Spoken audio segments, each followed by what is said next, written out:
tenez bon.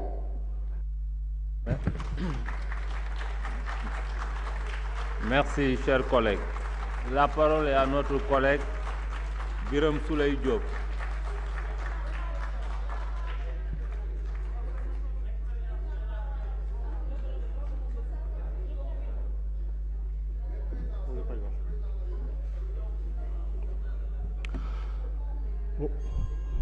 Bonjour, Madame le ministre, bonjour, Messieurs les ministres, bonjour à toutes les équipes qui vous accompagnent.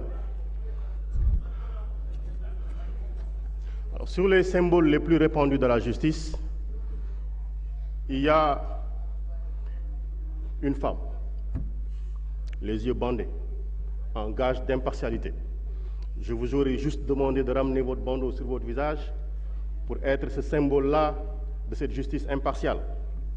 Mais il y a à côté de cette bonne dame, les yeux bandés, il y a le glaive tenu dans la main droite et la balance tenue dans la main gauche.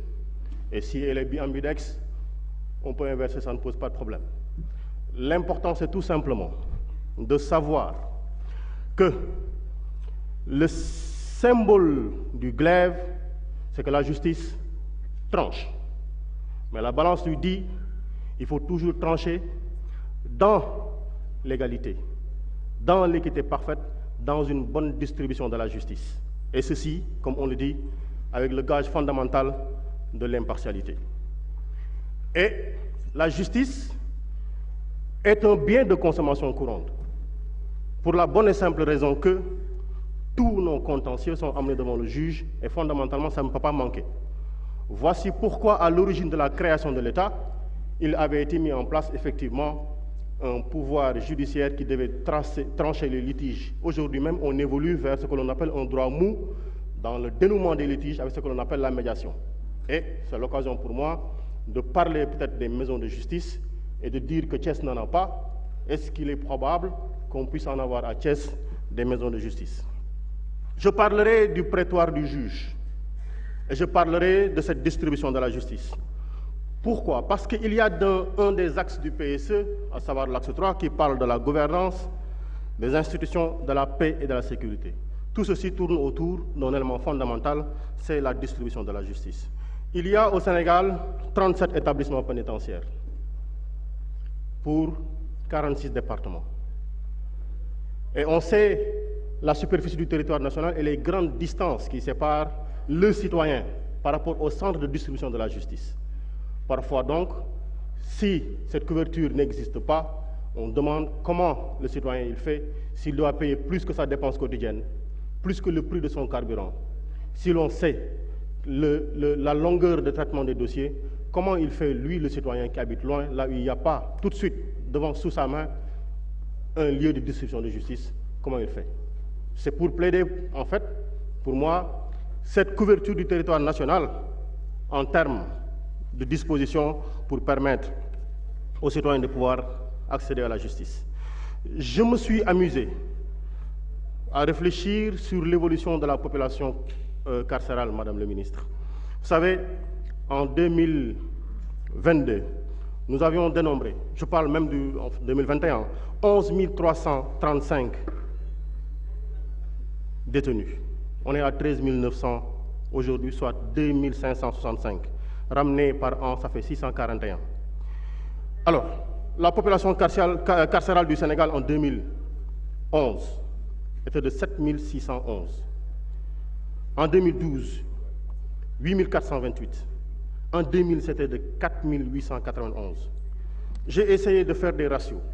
Et cette population carcérale en 2000 nous donnait 48 sur 100 000 habitants. En 2012, ça nous donne 64 sur 100 000 habitants. En 2024, ça donne 77 plutôt, sur 100 000 habitants. Est-ce qu'on commet plus d'infractions? Est-ce que l'État est devenu plus répressif? C'est des questions que l'on peut se poser et c'est des questions sur lesquelles nous sommes en toute légitimité d'attendre des réponses, Madame la ministre. J'en viens, le bien nommé M. Moustapha Ba, pour la bonne et simple raison que vous deux êtes des acteurs de la justice. Parce qu'il y a au Sénégal Une procédure qui est organisée et qui est sous votre main, la CENTIF. Alors, il s'agit donc de la loi sur la lutte contre le blanchiment de capitaux, article 16, disons, l'article 16 donc, de la loi 2004-9 du 6 février 2004 disait ceci. Cette cellule reçoit donc des assujettis, des déclarations de soupçon de blanchiment de capitaux en relation avec le parquet, donc des réponses doivent y être apportées. Et on cite toutes les personnes qui sont concernées et qui doivent être des sources d'information. Le Trésor public, la BCEAO, les institutions financières, les prestataires de services, les sociétés immobilières, les avocats, les notaires, les agences de voyage, les hôtels, les transporteurs de fonds, les organismes à but non lucratif. Et quand on va dans le Code de transparence et de la gestion des finances publiques, il y a l'article 7.3 qui dit la non-dénonciation à la justice de toute infraction à ces règles sur la transparence, sur la gestion des finances publiques, donc par un agent public qui en aurait eu connaissance et sanctionné pénalement. Je pose la question, aujourd'hui, sur tout ce qui a été transmis comme rapport, comme information, entre CENTIF et le parquet, parce que quand la CENTIF donne l'information, le procureur n'a plus un pouvoir d'appréciation sur l'opportunité des poursuites.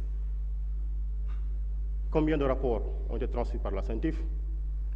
Combien de dossiers ont été effectivement instruits? Il semble que, conditions normales de température et de pression réunies, l'égalité doit être parfaite. J'en viens à l'OFNAC.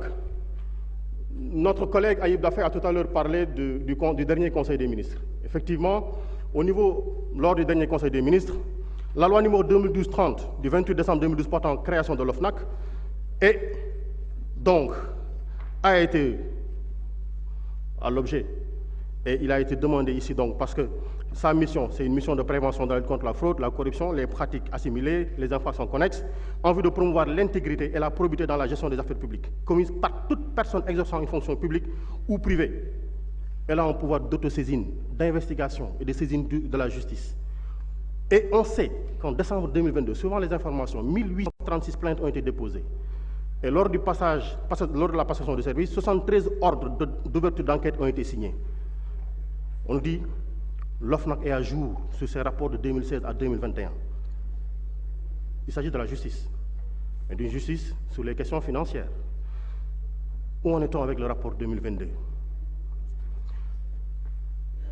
Et il a été demandé, effectivement, que ces textes-là ont été revus, qualité des informations financières. Ben, j'en viens à ce que l'on appelle aujourd'hui la situation que nous constatons. Les instructions, c'est vrai, le procureur a la possibilité, après 6 mois, de renouveler pour autres 6 mois, ça fait 12 mois. Mais est-ce qu'il y a aujourd'hui une autorité?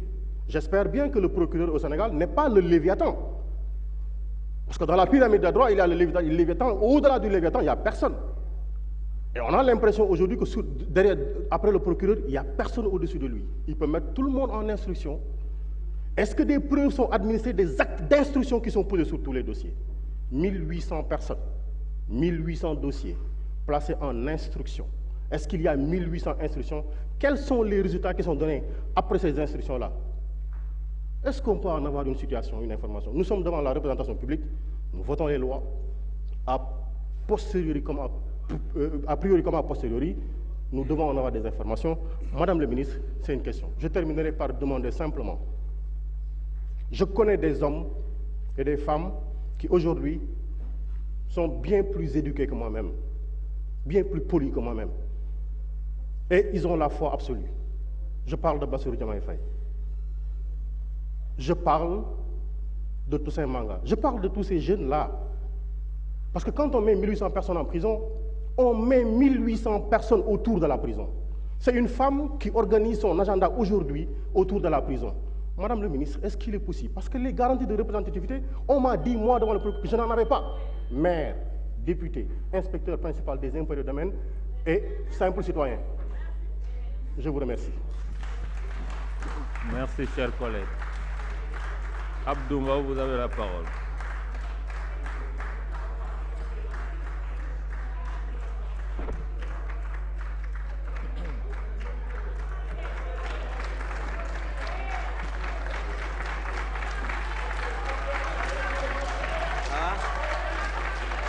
Merci beaucoup.